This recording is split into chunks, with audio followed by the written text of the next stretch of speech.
You have a drawer you never open.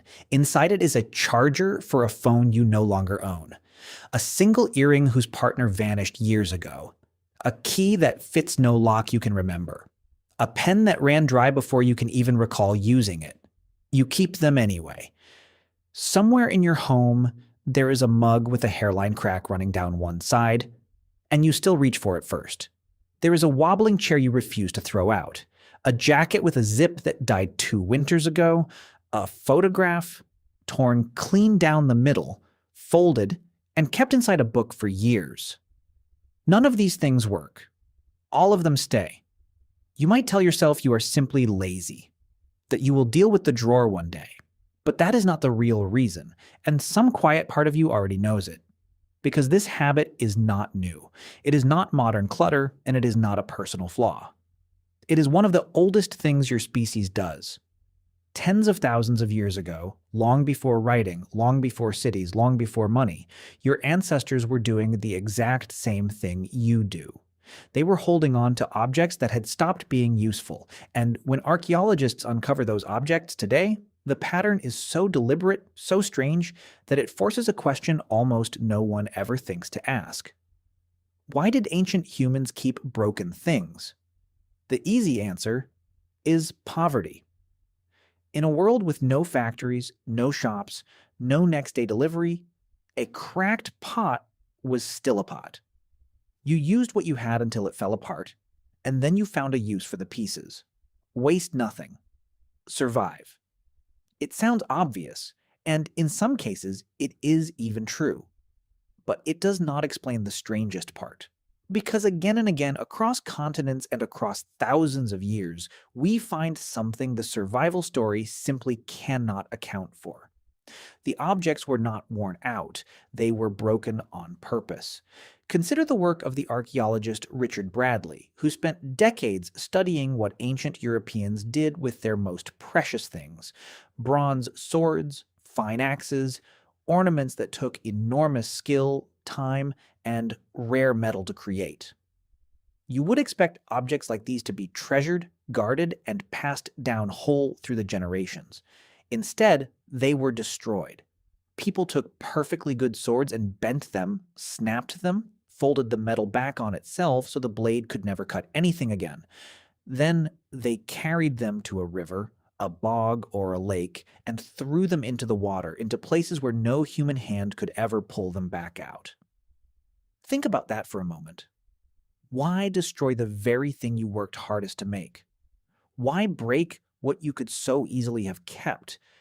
This was not an accident, and it was not carelessness. It happened too often, in too many places, following patterns far too consistent to be random. For these people, breaking the object was not the failure. Breaking the object was the entire point. And here is where it becomes stranger still, because sometimes they did not throw the pieces away. Sometimes they carefully kept them. The archaeologist John Chapman studied thousands of broken objects from ancient southeastern Europe, and he noticed something that quietly reshaped how we understand this.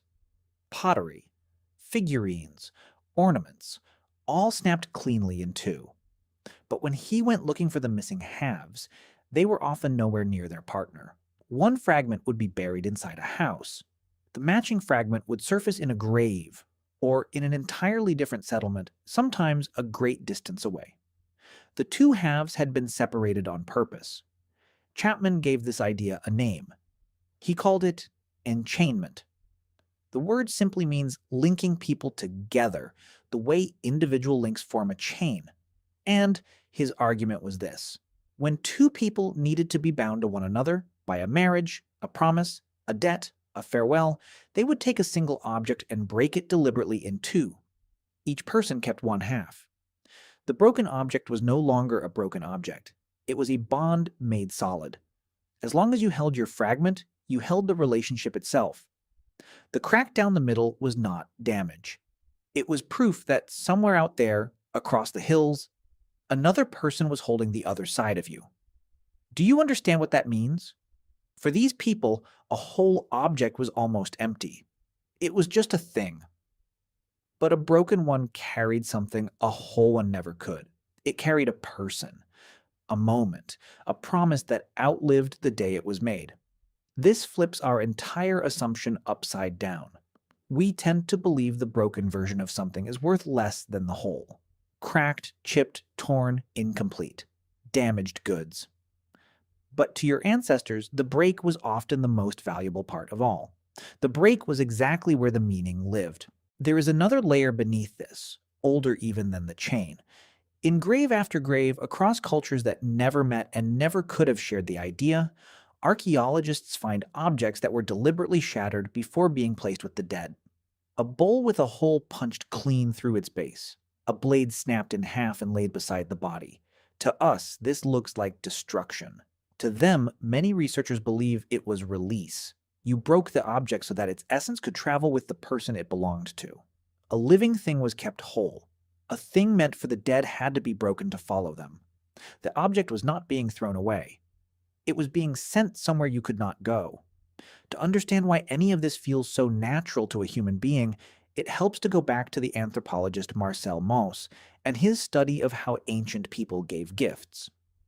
Mauss noticed something that still unsettles economists today. In many older societies, a gift was never truly free of the giver. A piece of the person who gave it stayed inside the object forever, like a fingerprint that could not be washed off. To hold the gift was to hold a part of them. Now imagine breaking that gift in half and sharing it. You are not dividing an object. You are dividing a person between two people so that each carries a piece of the other. The anthropologist Annette Weiner spent her career on the deepest version of this idea.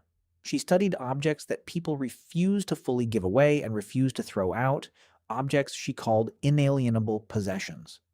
The word inalienable simply means it cannot be separated from you. It is yours in a way that has nothing to do with price. These are the things you would run back into a burning house to save. And Weiner noticed that their power often had nothing to do with whether they still worked or even whether they were whole. A tattered cloth passed down through 5 generations, a worn, useless heirloom that no one would buy. Their value came entirely from what they had absorbed, whose hands had held them, what they had witnessed. The object had become a container for memory. And memory does not care in the slightest whether the mug still holds water. So the broken thing survives. Not despite the break, but because of everything the break has come to hold.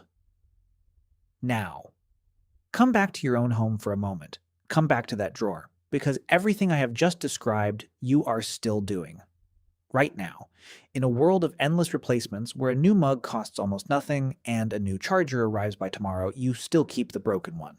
And when somebody asks you why, you cannot quite put it into words. Modern psychology has a name for one part of this. It is called the endowment effect, and it was demonstrated in a now famous series of experiments by Richard Thaler and Daniel Kahneman. They handed ordinary people a plain coffee mug and then offered to buy it back. The instant the mug became yours, you suddenly wanted far more money to part with it than you would ever have paid to get it in the first place. Simply owning the thing made you value it more. Ownership changes an object. It stops being a thing in the world and quietly becomes a thing that is yours. And there is something gentler still underneath even that. Psychologists who study grief describe what they call continuing bonds. When we lose someone we love, we do not simply let them go. We keep their sweater, their watch, their handwriting on a torn scrap of paper. We keep the object because in some way we cannot fully explain the object keeps them. The cracked mug was your grandmother's. The torn photograph is the only copy left. The wobbling chair once stood in a kitchen that no longer exists. Have you ever noticed that the things you cannot throw away are almost never the useful ones? You are not keeping junk. You are keeping fragments. You are holding your half of a chain whose other half is a person, a place, a version of your own life that broke away from you and drifted somewhere you can no longer follow. Your ancestors buried one half of a pot in a grave so that a bond would never fully end. You slide one half of a torn photograph into a book for exactly the same reason. Tens of thousands of years apart, with no memory of each other, reaching for the identical instinct, the same quiet refusal to let a broken thing be only broken. So the next time you slide open that drawer, the one full of chargers that charge nothing and keys that open nothing, do not be so quick to call it clutter. You are looking at one of the oldest human behaviors there is. The deep, wordless understanding that some things break in a way that does not lessen them, but deepens them. That a fracture can hold more than a flawless surface ever could. That a crack is sometimes the place where a person, or a promise, or an entire lost world has been carefully stored. You have a drawer you never open. But now you know it was never truly about the objects at all. It was about everything they were broken away from.